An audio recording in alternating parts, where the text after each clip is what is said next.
Gempa bumi tidak dapat diprediksi, tetapi ada satu gempa yang diprediksi oleh para ilmuwan hingga peramal, dan kemungkinan besar gempa itu akan menjadi bencana dengan kekuatan kehancuran yang luar biasa.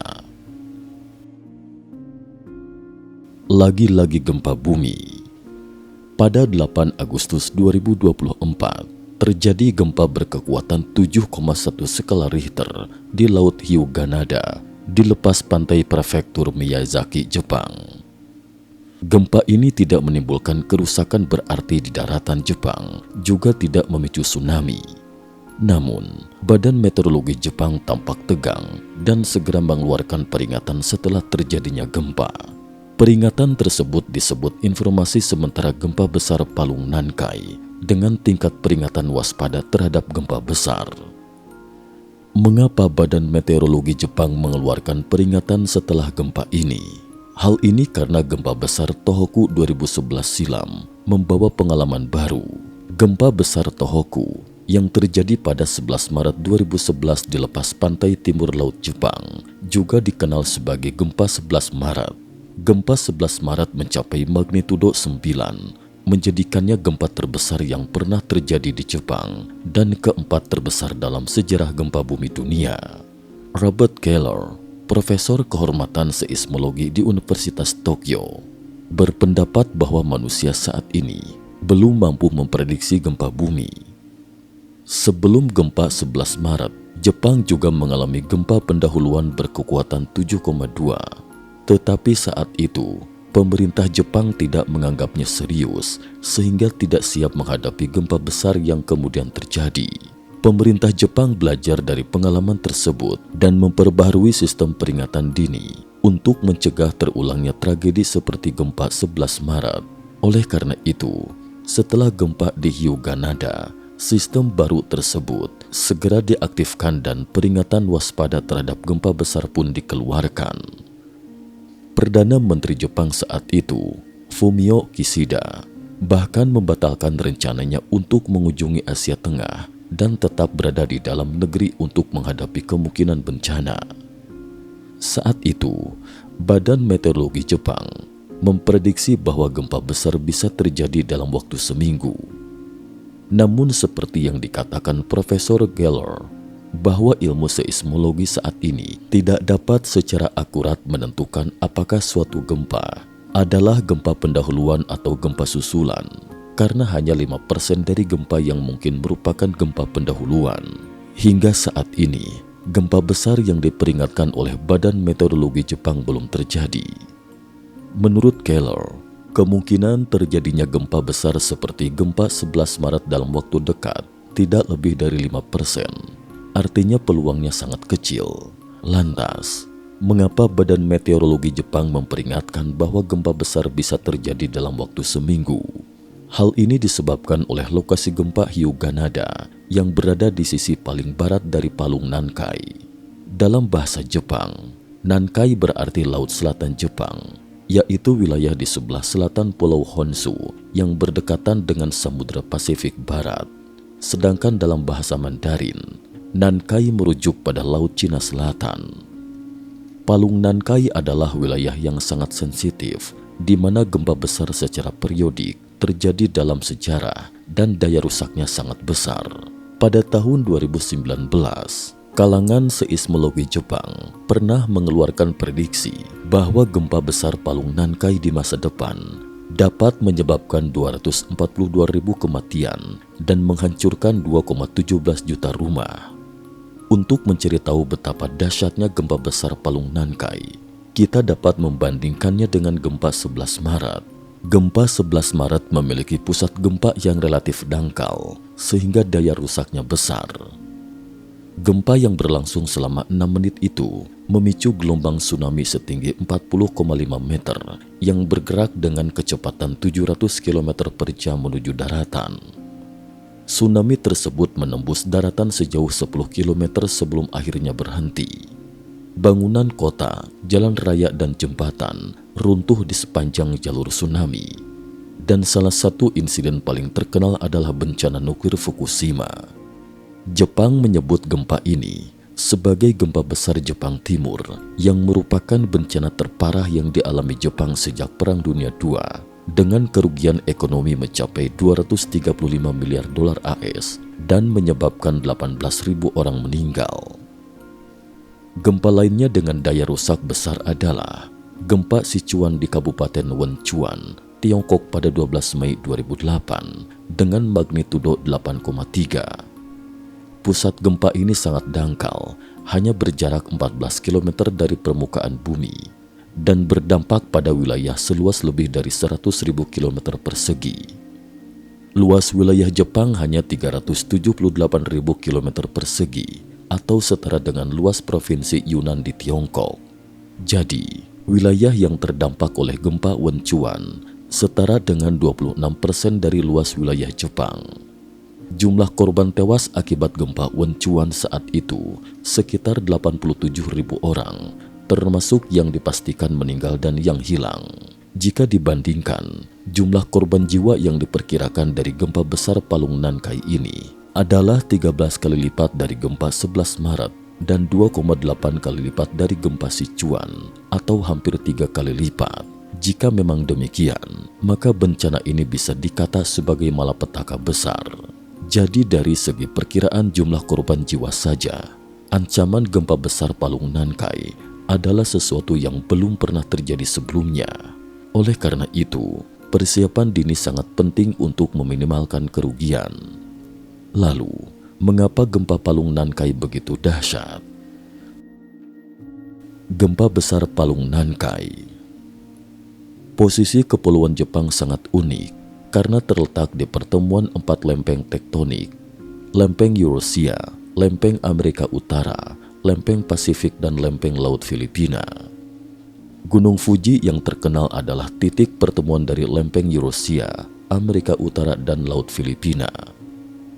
Aktivitas geologi di perbatasan lempeng-lempeng ini sangat aktif, sehingga tidak mengherankan bahwa gempa sering terjadi di Jepang. Setiap tahun, Jepang mengalami lebih dari 1.500 gempa bumi, mulai dari yang kecil hingga yang besar. Sebagian besar di antaranya adalah gempa kecil dengan magnitudo di bawah 5, tersebar di seluruh pulau Jepang. Masyarakat Jepang pun sudah terbiasa dengan gempa tersebut. Meski demikian, setiap saat terjadi gempa terjadi di Palung Nankai, orang-orang selalu merasa sangat takut. Palung Nankai membentang dari barat Pulau Kyushu hingga dekat prefektur Shizuoka di Pulau Honshu, Jepang. Wilayah ini dibagi menjadi 5 segmen dari barat ke timur, yaitu segmen A, B, C, D, dan E. Segmen A berdekatan dengan Teluk Tosa, segmen B berdekatan dengan Selat Ki, segmen C dengan garis pantai Kumano Nada, segmen D dengan Teluk Honshu, dan segmen E dengan Teluk Suruga. Segmen-segmen ini juga berkaitan dengan cekungan bawah laut seperti cekungan Hyuga, cekungan Tosa, cekungan Muroto, cekungan Kumano, dan cekungan Laut Honshu. Wilayah ini mencakup sekitar 110.000 km persegi, sehingga gempa besar Palung Nankai dapat dibagi lebih lanjut menjadi 3 jenis gempa. Gempa Nankai, gempa Tonankai, dan gempa Tokai. Gempa Nankai umumnya terjadi di segmen A dan B, gempa Tonankai di segmen C dan D, dan gempa Tokai di segmen E. Palung Nankai berada di tepat di zona subduksi antara lempeng Laut Filipina dan lempeng Eurasia, di mana lempeng Laut Filipina menelusup ke bawah lempeng Eurasia. Akibatnya, aktivitas kerak bumi di wilayah ini sangat aktif, dan tabrakan antar kerak bumi dapat menyebabkan patahan dan deformasi yang kemudian memicu gempa bumi besar. Penjelasan ini berasal dari sudut pandang geologi dan teori tektonik lempeng. Tetapi dalam kenyataannya, wilayah ini memang sering mengalami gempa besar. Berdasarkan penelitian terbaru, diperkirakan dalam 1.300 tahun terakhir, wilayah Palung Nankai telah 12 kali mengalami gempa besar dengan rata-rata terjadi setiap 100 tahun sekali dengan magnitudo mencapai sekitar 8. Salah satu contoh gempa terbesar terjadi pada 20 Oktober 1707 yang dikenal sebagai gempa besar Hoi salah satu gempa terbesar dalam sejarah Jepang yang mengguncang seluruh negeri. Hoei adalah nama era di bawah pemerintahan Kaisar Higashiyama dan Kaisar Nakamikado. Pada masa itu, pusat kekuasaan dipegang oleh diktator Kesogunan Tokugawa dengan pusat kekuasaan di Edo yang sekarang dikenal sebagai Tokyo. Dokumen sejarah mencatat bahwa gempa besar Hoei berkekuatan antara 8,7 hingga 9,3. Gempa ini menyebabkan guncangan hebat di Kepulauan Ryukyu dan Kepulauan Jepang dengan area seluas sekitar 790 km persegi yang tenggelam akibat banjir air laut. Menurut catatan, bahwa meskipun saat itu sudah memasuki musim gugur, namun pada 28 Oktober saat itu cuaca di Tosa sangat panas dan fenomena aneh terjadi pada hari itu juga. Pada hari itu, sejak pagi tidak ada angin sama sekali. Langit pun dipenuhi awan gelap dan udara terasa sangat panas. Dari arah tenggara, tiba-tiba terdengar suara gemuruh yang dikenal sebagai gemuruh tanah. Segera setelah itu, terjadi guncangan hebat. Tanah terbelah hingga 2 atau 3 kaki dan air tanah mulai menyembur keluar dari celah-celah. Tak lama kemudian, gunung mulai runtuh, bebatuan retak, dan rumah-rumah hancur. Seluruh proses berlangsung antara 30 menit hingga 1 jam. Setelah gempa utama, terjadi 6 gempa susulan, membuat orang tidak bisa berdiri dengan stabil, seolah-olah mereka berada di atas rakit yang terombang-ambing di atas air. Tosa, yang terletak di dekat segmen A Palung Nankai di Teluk Tosa, termasuk dalam zona Nankai. Osaka juga memiliki catatan tentang gempa ini yang mencatat kebakaran, banjir, angin kencang dan gempa yang berlangsung lebih dari 20 menit. Osaka berada di dekat Teluk Kumano di segmen C Palung Nankai yang merupakan bagian dari zona Tonankai. Di zona Tokai, di sekitar Teluk Suruga, juga terjadi gempa besar dan 49 hari setelah gempa tersebut, Gunung Fuji meletus. Letusan ini dikenal sebagai letusan Hoei yang merupakan letusan Gunung Fuji yang paling dekat dengan masa kini. Karena segmen A, C, dan E dari Palung Nankai semuanya mengalami gempa besar pada tahun itu, para ahli seismologi modern berpendapat bahwa gempa besar Hoei tahun 1707 kemungkinan adalah peristiwa besar yang melibatkan seluruh Palung Nankai dengan skala yang belum pernah terjadi sebelumnya. Setelah terjadinya gempa, diktator Kesogunan Tokugawa bertindak cepat dengan mengirim orang untuk menyelidiki situasi, memulai operasi penyelamatan dan rekonstruksi. Beberapa bangsawan lokal juga menggunakan dana pribadi mereka untuk membantu proses pembangunan kembali. Konon, keluarga samurai Sanada secara diam-diam menyumbangkan 14.931 tael emas atau setara dengan sekitar 917,1 miliar rupiah saat ini untuk membangun kembali rumah-rumah warga. Namun hingga proyek rekonstruksi selesai, penduduk setempat tidak tahu siapa yang telah menyumbangkan uang tersebut. 146 tahun setelah gempa besar Hoei 1707, terjadi 2 gempa besar lagi pada tahun 1854, yakni gempa Ansai Tokai dan gempa Ansai Nankai dengan magnitudo masing-masing 8,6 dan 8,7.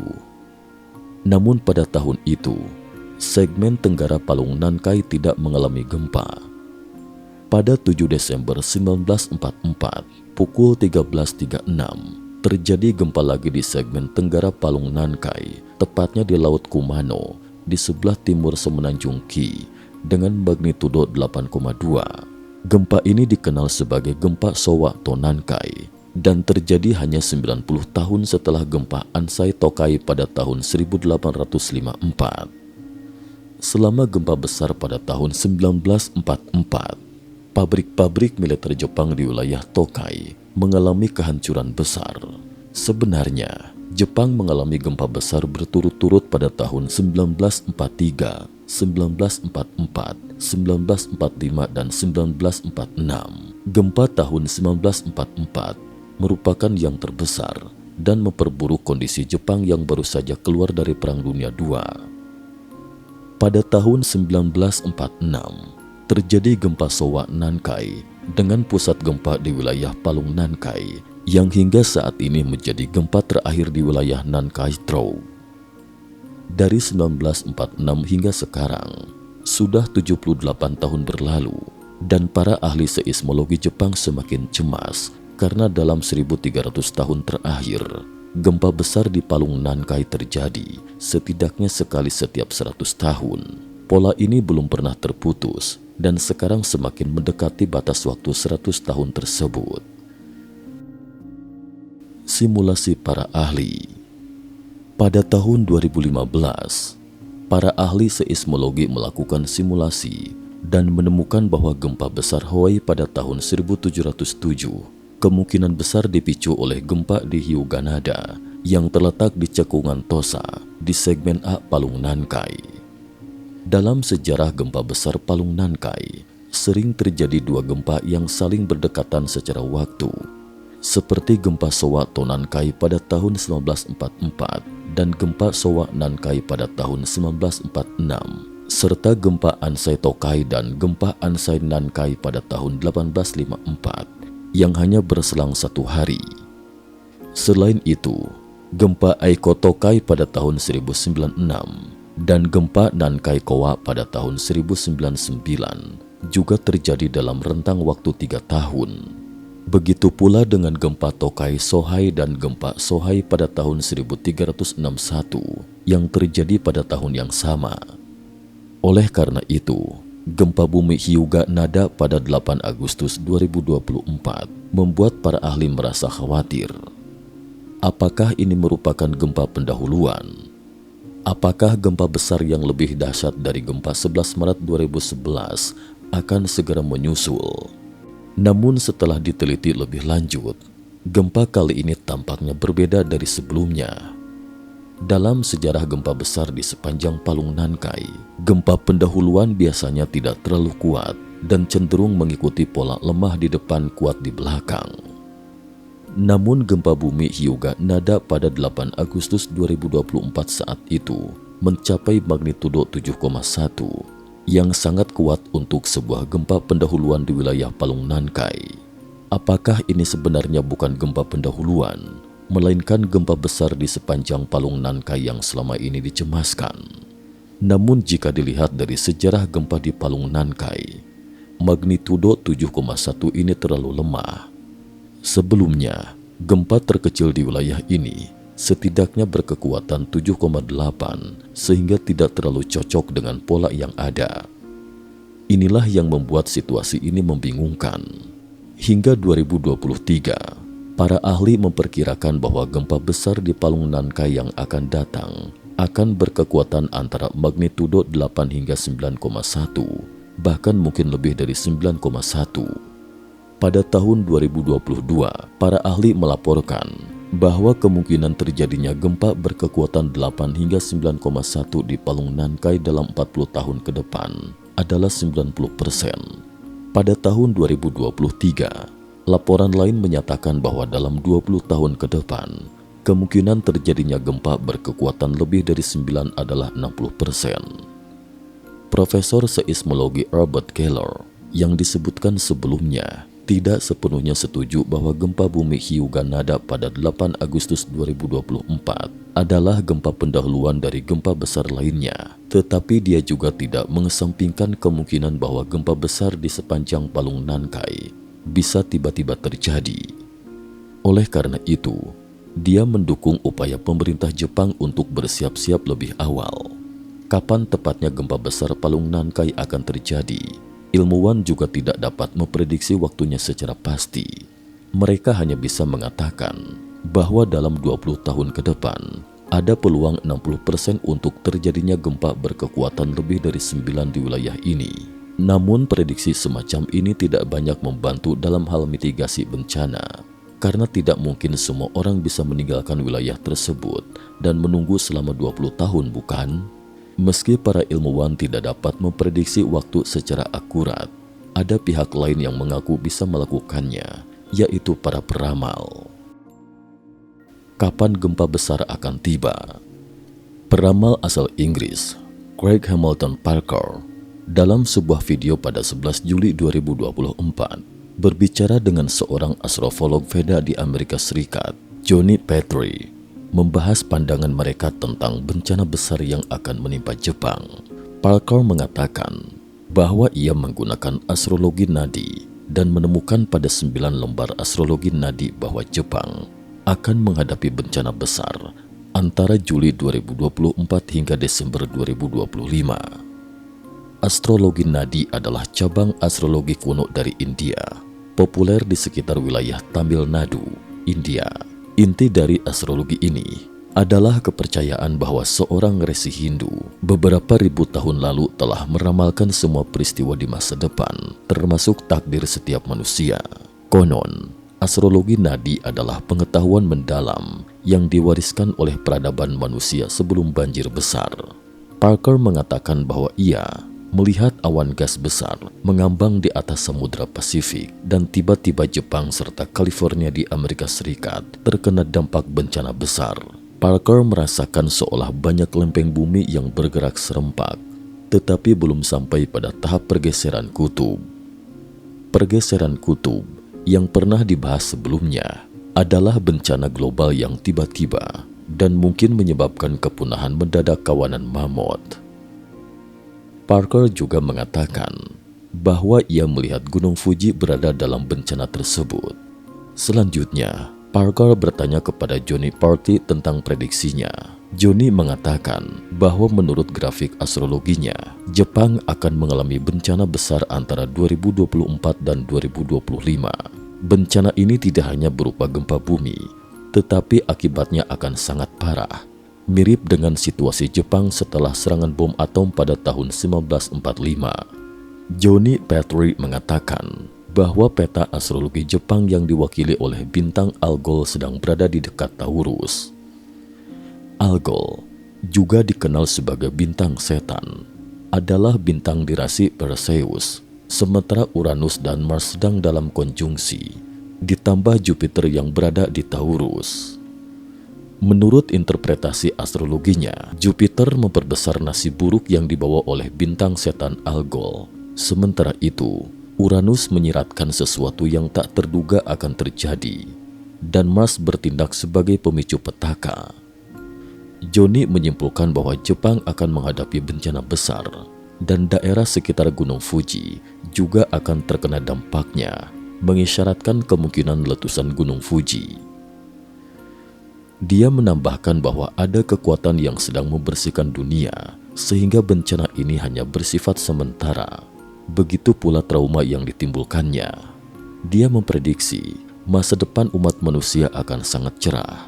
Johnny menyiratkan bahwa bencana ini mungkin membawa kebaikan di masa depan. Sementara Parker menambahkan bahwa dalam meditasi, ia melihat masa depan umat manusia sangat cerah, memasuki zaman keemasan yang tidak terbayangkan oleh manusia saat ini. Parker juga menyebutkan seorang komikus Jepang yang meramalkan bahwa pada Juli 2025, Jepang akan mengalami bencana besar, seolah-olah wilayah yang sangat luas akan tenggelam. Komikus tersebut adalah Ryo Tatsuki.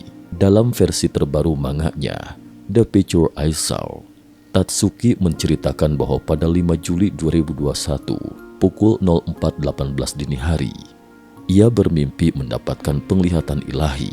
Dalam mimpi tersebut, ia melihat pusat lempeng laut Filipina, di mana dasar laut mengeluarkan suara dengungan yang dalam. Kemudian, air laut mulai mendidih, mengeluarkan lumpur dalam jumlah besar. Setelah itu, terdengar suara ledakan dari dasar laut, mungkin karena letusan gunung berapi atau gempa bumi. Lalu air laut tiba-tiba melonjak hingga lebih dari 100 meter atau sekitar 3 kali lipat dari tsunami yang disebabkan oleh gempa 11 Maret 2011. Gelombang tsunami kemudian menyebar dengan cepat ke segala arah. Tatsuki melanjutkan bahwa dia melihat bagian timur kepulauan Jepang, sekitar 30% dari daratan, langsung ditelan oleh tsunami ini.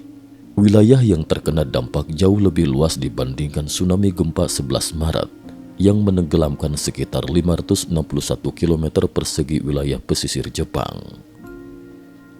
Luas kepulauan Jepang adalah sekitar 378.000 km persegi. Menurut Tatsuki, tsunami di masa depan ini akan menenggelamkan sekitar 30% dari daratan Jepang, yaitu sekitar 110.000 km persegi. Yang berarti bencana ini akan memperluas area yang terkena dampak sekitar 200 kali lipat dari tsunami 11 Maret. Bencana ini akan menjadi pemandangan apokaliptik, kehancuran bagi Jepang. Menurut penglihatannya, bencana besar ini akan terjadi pada Juli 2025 tahun depan. Kita tunggu saja apakah prediksi komikus Ryo Tatsuki terbukti nanti. Jika kita menggabungkan prediksi dari Craig Hamilton Parker, Johnny Petrie, dan Ryo Tatsuki, kesimpulannya kira-kira seperti ini. Jepang kemungkinan akan mengalami bencana besar antara Juli 2024 hingga Desember 2025, terutama pada Juli 2025. Gerakan lempeng yang sangat hebat akan menyebabkan perubahan besar pada geologi dasar laut, dengan pusatnya mungkin di lempeng laut Filipina. Tsunami besar yang dihasilkan dari pergerakan ini akan menghantam Jepang, menenggelamkan sepertiga dari daratannya. Selain itu, gempa yang sangat besar bisa memicu letusan Gunung Fuji. Terakhir, apakah gempa besar ini akan menjadi awal dari bencana apokaliptik? Semoga rakyat Jepang bisa menyiapkan diri lebih awal. Bahkan meski prediksinya meleset, tidak ada salahnya juga sedia payung sebelum hujan. Lebih baik siap daripada menghadapi bencana tanpa persiapan. Sekian dan terima kasih atas perhatiannya.